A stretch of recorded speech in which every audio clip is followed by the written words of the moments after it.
भोपाल से प्रस्तुत हैं प्रादेशिक समाचार। नमस्कार, समाचारों के साथ मैं जितेंद्र रघुवंशी। पहले मुख्य समाचार। प्रधानमंत्री ने देश में कोविड संक्रमण से युवाओं की सुरक्षा के लिए टीकाकरण को महत्वपूर्ण कदम बताया। किसानों की उपज समर्थन मूल्य पर खरीदने के लिए प्रदेश में मुख्यमंत्री कृषक फसल उपार्जन सहायता योजना लागू। महाकौशल अंचल के लिए केंद्र सरकार ने दी 475 करोड़ रुपए की लागत वाले 112 किलोमीटर लंबे राष्ट्रीय राजमार्ग की स्वीकृति। और इंदौर में प्लास्टिक की थैलियों पर रोक लगाने के लिए शुरू हुआ मैं हूं झोलाधारी इंदौर अभियान। अब समाचार विस्तार से।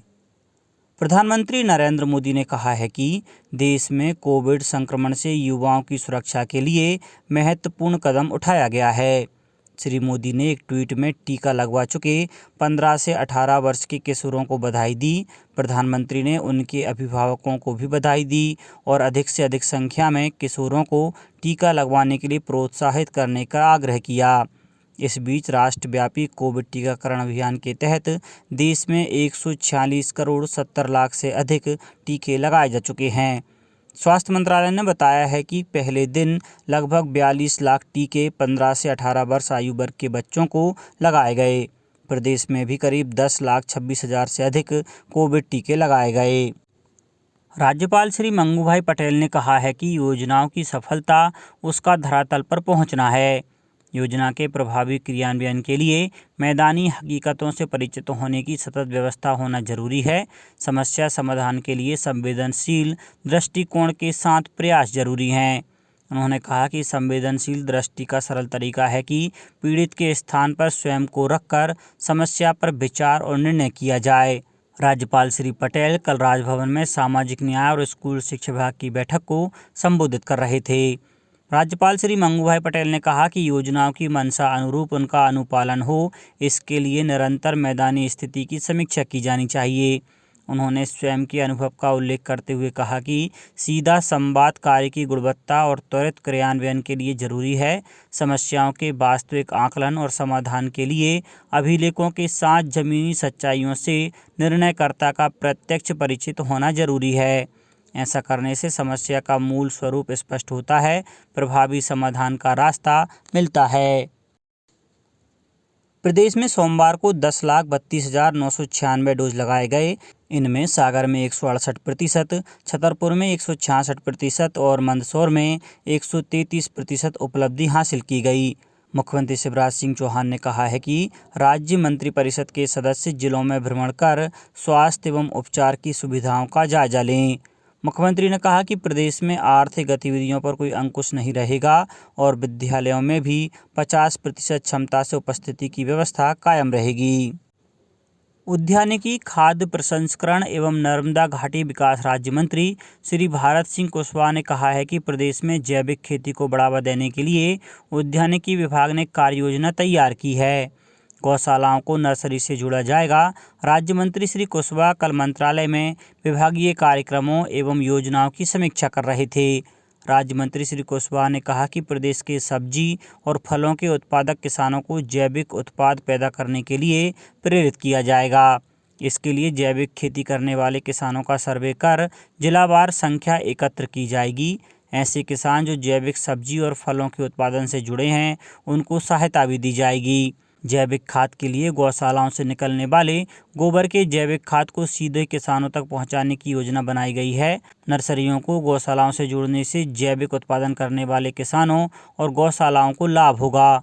गौशालाओं से किसानों को जैविक खाद मिलेगा। राज्य मंत्री श्री कुशवाहा ने बताया कि प्रदेश के ऐसे उद्यानिकी किसान जो जैविक खेती से जुड़ना चाहते हैं, उन्हें उद्यानिकी विभाग हर तरह से सहयोग करेगा। राज्य मंत्रिमंडल की बैठक में कल राज्य एजेंसियों की हानि की प्रतिपूर्ति करने तथा कृषकों की उपज नियमित रूप से समर्थन मूल्य पर क्रय हो, इसे सुनिश्चित करने के लिए 2020-21 से नवीन योजना मुख्यमंत्री कृषक फसल उपार्जन सहायता योजना लागू करने का निर्णय लिया है। इसके अलावा प्रदेश में पशुपालन और डेयरी विभाग में केंद्र सरकार की नवीन राष्ट्रीय पशुधन मिशन योजना का क्रियान्वयन करने का निर्णय भी लिया है। मंत्रिपरिषद ने प्रदेश में कैंसर मरीजों को सुगम उपचार उपलब्ध कराने के लिए भोपाल, इंदौर तथा रीवा के चिकित्सा महाविद्यालय में लीनियर एक्सीलेटर उपकरण खरीदने और संचालन PPP योजना से करने के लिए निविदा प्रपत्रों का अनुमोदन किया। मंत्रिपरिषद ने आनंद विभाग का गठन एवं अध्यात्म विभाग का नाम परिवर्तित कर धार्मिक न्यास एवं धर्मस्व विभाग करने के लिए कार्य आवंटन नियम में संशोधन करने का अनुमोदन किया।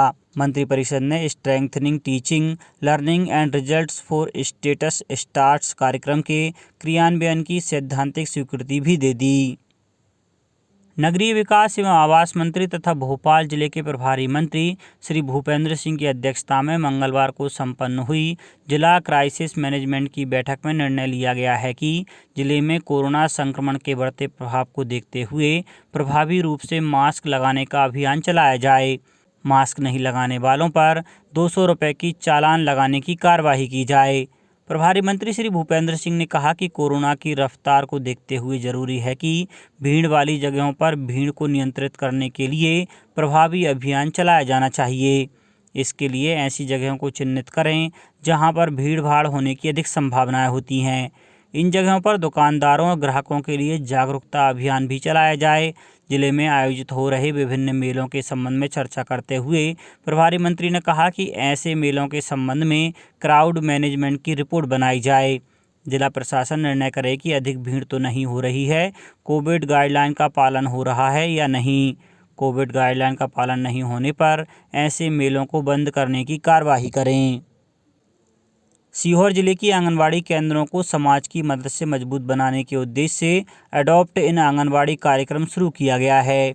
इसमें आंगनबाड़ी केंद्रों को अपनाने के लिए जनप्रतिनिधि, शासकीय कर्मी, सामाजिक कार्यकर्ता, सामाजिक संगठन, गैर शासकीय संस्थाएं, औद्योगिक संस्थाएं और अन्य संगठन अधोसंरचना, आंगनबाड़ी संचालन, पोषण सुधार आदि में सहयोग कर सकते हैं। आंगनबाड़ी केंद्रों को अपनाने के लिए आंगनबाड़ी भवन एवं परिसर के लिए भूमि, आंगनबाड़ी भवन और कक्षों का निर्माण, पूर्व से निर्मित भवनों का सुधार, रंग रोगन, बाउंड्री वॉल का निर्माण, हैंडपंप, बच्चों के लिए शौचालय आदि की व्यवस्था में अपना सहयोग कर सकते हैं। इसके अलावा आवश्यक सामग्री जैसे पंखा, घड़ी, फर्नीचर, बर्तन दे सकते हैं। नगरीय क्षेत्रों में पेयजल एवं सीवेज पाइपलाइन बिछाने का काम किया जा रहा है।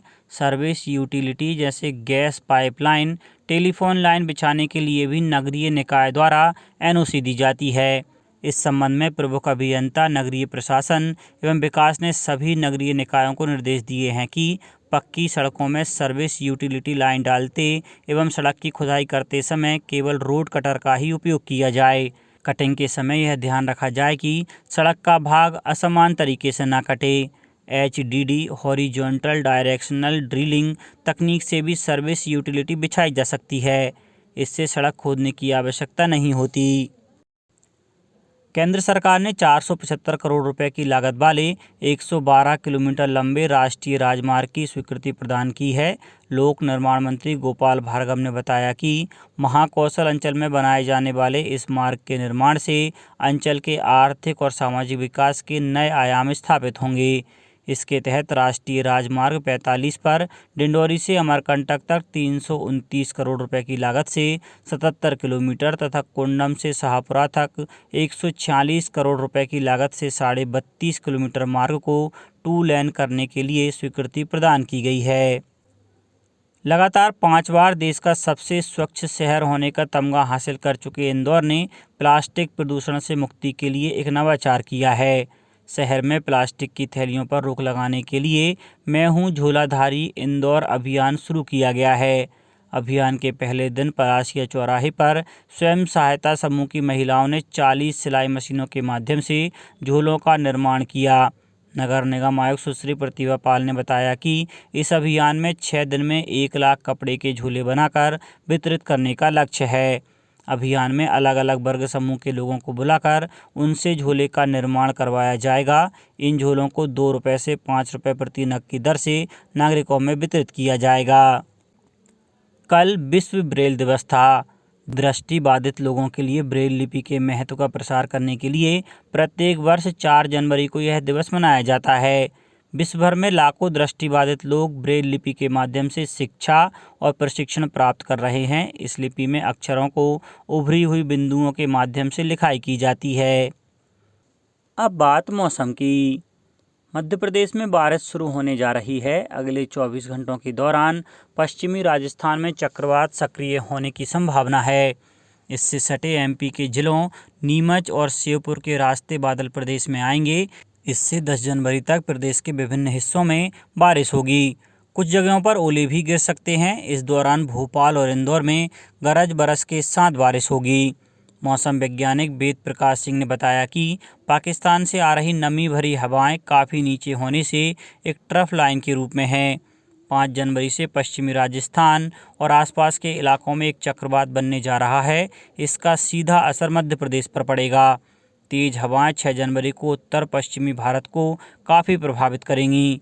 इसके प्रभाव 7 जनवरी से दक्षिण पश्चिमी राजस्थान और आसपास के इलाकों में जोर पकड़ेगा। इनके प्रभाव के कारण ही प्रदेश में लगभग सभी इलाकों में 5 से लेकर 10 जनवरी तक बारिश और ओले गिर सकते हैं। इसका सबसे ज़्यादा प्रभाव 6 और 7 जनवरी को प्रदेश के अधिकांश हिस्सों में दिखाई देगा। अब कुछ समाचार संक्षेप में। छिंदवाड़ा जिले में अनुभूति कार्यक्रम के जरिए इस वर्ष 3,20,000 विद्यार्थियों को जागरूक करने का लक्ष्य है। श्योपुर में कलेक्टर ने सीएम हेल्पलाइन के आवेदनों का निराकरण 1 सप्ताह में करने के निर्देश दिए हैं। खंडवा में 6 जनवरी को आइकॉनिक वीक उत्सव मनाया जाएगा। इस अवसर पर HIV एड्स के प्रति जागरूकता के लिए जन जागृति रैली आयोजित होगी। मंदसौर जिले के ग्राम तोलाखेड़ी में चंबल नदी में डूबी 3 महिलाओं के परिजनों को 4-4 लाख रुपए की आर्थिक सहायता स्वीकृत की गई है। अशोकनगर में कल हुई जनसुनवाई में 120 आवेदकों ने अपनी समस्या और शिकायत के आवेदन कलेक्टर के समक्ष दिए। गुना के बीनागंज एवं चाचौड़ा में कोरोना दिशा निर्देशों के उल्लंघन पर 52 लोगों के विरुद्ध 2600 रुपये का अर्थदंड लगाया। रायसेन जिले में 11 जनवरी से 12 फरवरी तक विटामिन ए अनुपूरण अभियान के तहत 9 माह से 5 वर्ष तक की आयु के बच्चों को विटामिन ए की खुराक पिलाई जाएगी। देवास जिले में मकर संक्रांति पर पतंगबाजी में नायलॉन और चाइना डोर पर प्रतिबंध लगा दिया गया है। और शहडोल जिले में कोरोना के 12 नए मरीज मिले हैं। अंत में मुख्य समाचार एक बार फिर। प्रधानमंत्री ने देश में कोविड संक्रमण से युवाओं की सुरक्षा के लिए टीकाकरण को महत्वपूर्ण कदम बताया। किसानों की उपज समर्थन मूल्य पर खरीदने के लिए प्रदेश में मुख्यमंत्री कृषक फसल उपार्जन सहायता योजना लागू। महाकौशल अंचल के लिए केंद्र सरकार ने दी 475 करोड़ रुपए की लागत वाले 112 किलोमीटर लंबे राष्ट्रीय राजमार्ग की स्वीकृति। और इंदौर में प्लास्टिक की थैलियों पर रोक लगाने के लिए शुरू हुआ मैं हूं झोलाधारी इंदौर अभियान। इस बुलेटिन में इतना ही। घर पर रहिए, सुरक्षित रहिए और सुनते रहिए प्रादेशिक समाचार। नमस्कार।